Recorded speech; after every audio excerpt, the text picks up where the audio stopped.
Ya, balik lagi sama gua di channel Brian Martin, teman-teman ya. Jadi pada kesempatan kali ini gua akan mengupdate untuk Ethereum dan juga Tensor gitu ya. Jadi seperti biasa di hari Minggu gitu ya, itu waktunya untuk altcoin. Kemarin ini Sui juga masih naiknya masih lumayan juga ya. Kemarin udah dibahas untuk Bitcoin dan juga AVAX, teman-teman ya. Cuman ini salah judul nih. Kenapa meme coin, teman-teman ya? Harusnya Bitcoin gitu ya. XRP, Chainlink, Bome, ya Doge, Pixel, Sui, ya AAV, XRP lagi, Habar, ya udah saya bahas juga. So, market udah berangsur pulih lagi dari kemarin 43 sekarang naik ke 46, which is itu netral untuk Fear and Greed Index. Kemudian untuk altcoin ya overall masih sideways ya, kecuali ini Sui masih strong. Kemudian what else ya, beberapa altcoin tadi saya lihat masih nanjak ya, sekitar 2-6% nih, kayak AAV. Kemudian what else ini, SEI ya. Terus tadi kayaknya CHZ juga lumayan ya. Kayaknya tadi CHZ lumayan nih, STRK juga lumayan 4%-an. Ya MOG nih koin baru ya, kayaknya itu meme coin ya kayaknya. Ini Mina juga belasan persen tuh. Nah, ini CHZ 8-10% ya naiknya. Dan kita akan lihat dulu ya, ini kan kita udah memasuki minggu kedua ya, besok itu udah masuk minggu baru lagi untuk di Oktober. Kita lihat dulu untuk Ethereum weekly return. Jadi kita bisa lihat ya, berbandingkan di 2024 dengan 2020 dengan 2016. Disclaimer sekali lagi ya. Di sini kita tahu pergerakan market di cycle kali ini tuh sangat-sangat berbeda dengan cycle-cycle sebelumnya. Apalagi Bitcoin yang sudah ngepam duluan di early gitu ya. Dan mungkin gamenya benar-benar akan berbeda, di mana institusi sudah masuk, kemudian secara fundamental makroekonomi itu totally it's different, teman-teman. Ya, cuman di sini kita mau melihat gimana sih historinya. Ini dari week 41 ya, minggu ke-41 sampai minggu terakhir di tahun 2024, 2020 dan di 2016 bagaimana? Ya, khususnya kita bandingkan di 2020 aja, di cycle sebelumnya. Ini mostly dia hijau, mostly loh, bukan berarti nggak ada merahnya. Ada merahnya, tapi ya ini kita bisa lihat dikit doang. 2%-an, 1%-an, 1%-an. Hijaunya ini cenderung 1% sampai 42%-an. Ya, per minggunya. Kemudian 2016 gimana di sini? Ya, didominasi merah. Ada juga hijaunya. Cuman yang menariknya merahnya kita lihat juga nih. Dari 0 sekian persen sampai di 16%. Hijaunya ini dari 1% sampai 14%-an. Ya, jadi kita bisa lihat walaupun nanti adanya menutup merah di weekly, ya at least kita bisa melihat lah, kurang lebih kalau diambil rata-rata itu ekspektasinya di sekitar 1 sampai 10%. Ya. Kemudian hijaunya berarti dari 1 sampai 40% maksimalnya, sekitar 42% lah per minggu. Ya, kita lihat ini weekly loh, teman-teman. Ya. Jadi bersiap untuk berapa? Untuk belasan, ini dari kan besok udah masuk ke minggu ke-42 ya. Ini 1 2 3 4 5 6 7 8 9 10 11 12. Ya, 12 minggu ke depan kita sepertinya akan melihat ya Ethereum itu cenderung lebih strong ketimbang pergerakan sebelum-sebelumnya. Disclaimer, kalau tidak ada kebijakan yang tiba-tiba memberatkan di market atau perang yang signifikan. Ya, selama dua itu tidak ada, maka kita bisa expect lah ya untuk Ethereum bisa lebih bertenaga kalau kita lihat secara historical. Ya, dibandingkan pergerakan sebelum-sebelumnya. Oke. Kemudian kita lihat juga Ethereum secara weekly gimana. Di sini saya tandain di 2020, di 4 tahun yang lalu di cycle sebelumnya seperti apa sih Oktober. Ya, kita bisa lihat di sini Oktober per mingguan ya. And then kita lihat sampai awal tahun aja lah. Ya, ini kan Februari dia koreksi nih ya. Jadi kita lihat sampai peaknya aja lah. Di minggu kedua Februari seperti apa. Nah, di sini. Kalau kita lihat lebih seksama. Ini dari 330-an dolar naik peaknya itu sampai $2.000, teman-teman. Ya, baru dia adanya koreksi sideways sebelum lanjut naik lagi nih di bulan Mei. Ya. Tuh. Ya, jadi kita ambil di sininya aja dulu lah. Ya, kita nggak usah ngomongin jauh-jauh sampai Mei, sampai Agustus, sampai November di 2025, enggak. Kita ngomongin aja dari Oktober, berarti dari Oktober sekarang sampai ya Februari di tahun depan, pertengahan Februari di tahun depan. Ya. Kurang lebih masih bisa adanya peluang terjadi seperti ini. Ya. Untuk yang ininya saya pribadi kurang yakin nih. Ya, untuk Februari sampai November apakah masih naik seperti ini, tapi kenaikannya pun ya nggak terlalu signifikan sebenarnya nih. Naiknya nggak terlalu signifikan, cenderung kebanyakan sideway-nya. Ya, kalau ini kan lihat progresnya. Kita bisa lihat dari momentumnya. Kita berbicara momentum ya, teman-teman ya. Walaupun di sini masih naik, tapi momentumnya kita bisa lihat di sini. Tuh. Ya. Ketimbang yang ini. Naik sih naik tuh. Tapi jauh lebih landai. Karena bisa dibilang korektif. Nih, naiknya landai, di sini naiknya lebih strong. Ya. Jadi mungkin saya akan mengambil yang ini dulu aja menjadi concern saya pribadi, khususnya di spot market. Ya, mungkin teman-teman bisa pertimbangkan. Ya, balik lagi dengan situasi yang sekarang terjadi, ini sangat-sangat tricky. Apakah momentumnya masih akan berjalan sampai akhir 2025 atau cuma sebatas ini aja? Ya, we never know, tapi ya kalau kita lihat secara momentum ya kita lebih bisa mengharapkan ataupun berekspektasi seperti inilah. At least sampai awal atau pertengahan di kuartal 1 2025. Ya, ini aja gainnya udah mantep lah. Ya, kita bisa bilang seperti ini. Ya. So, kalau ini yang terjadi untuk si Ethereum bagaimana? Ya, tentu ini kan dari harga lebih murah, market cap lebih kecil ya. Ini dari $300 sampai $2.000. Apakah terjadi hal serupa? Bisa, tapi lebih sulit. Peluangnya lebih kecil. Ya, minimal kita tetap melihat Ethereum naik, tapi secara persentase ya tidak akan sekuat ini. Oke. Kita lihat untuk secara weekly bagaimana nih? Ya, weekly-nya sebenarnya dia cuma bermain di range di sini aja, sideway aja. Ya, di bagian bawah di 2100, bagian atas di 2700-an. Ya, di sekitar $600 range dia sideway. Ini semenjak 5 Agustus. Ya. Ini berarti ya udah 2 bulan lah dia sideway, teman-teman. Di sini ada key level SNR sebelumnya nih. Ya, di 2800 sampai 2900-an dolar. Plus di sini ada MA21 juga. Yang perlu kita lihat adalah mulai dari minggu depan dia sampai seterusnya di sini harus break dulu secepatnya di bulan Oktober. Berarti kalau seperti itu bilangnya dia harus mampu berada di atas level $2.900 di bulan Oktober. Ya, kurang lebih seperti ini. Dia break and retest. Ya, untuk dia ngejar lagi next area target seperti di 3.400, and then di previous high-nya di 3.900-an gitu ya. Even better di ATH lama di $4.800. Oke. Jadi kalau kita berbicara nih sampai Februari, sebentar ya. Ini saya tandain dah ya, dari Oktober di sini. Kemudian sampai Februari.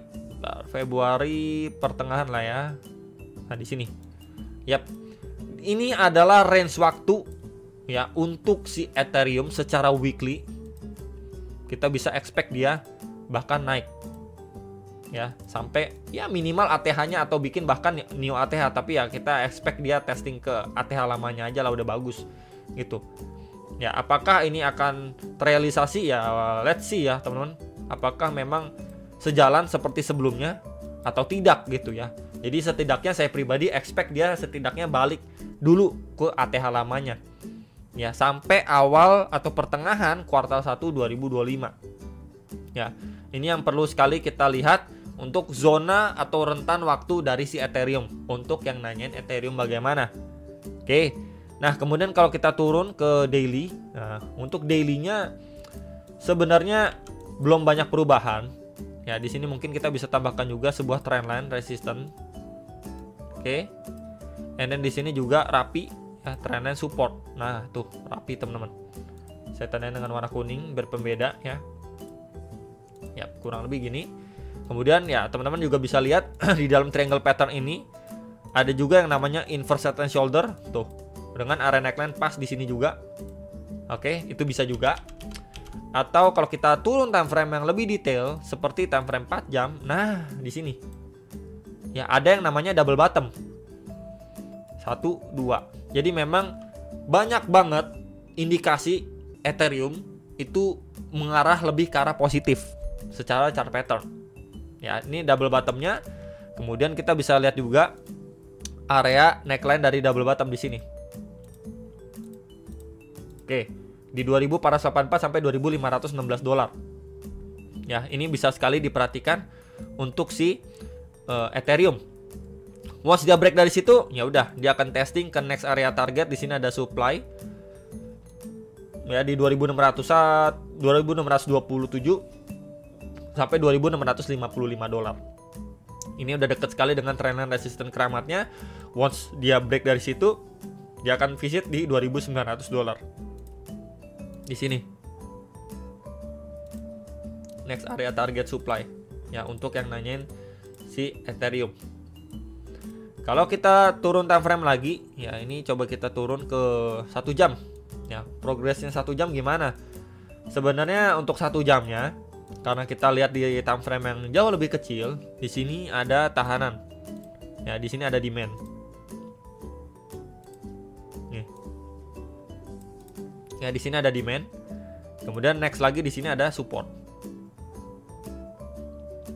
Ya. Ini area terdekat di berapa? Di 2448 sampai 2455 dolar. Untuk yang nanyain area pertama, lalu area kedua di sini. Ini di 2433 sampai 2440 lah untuk Ethereum.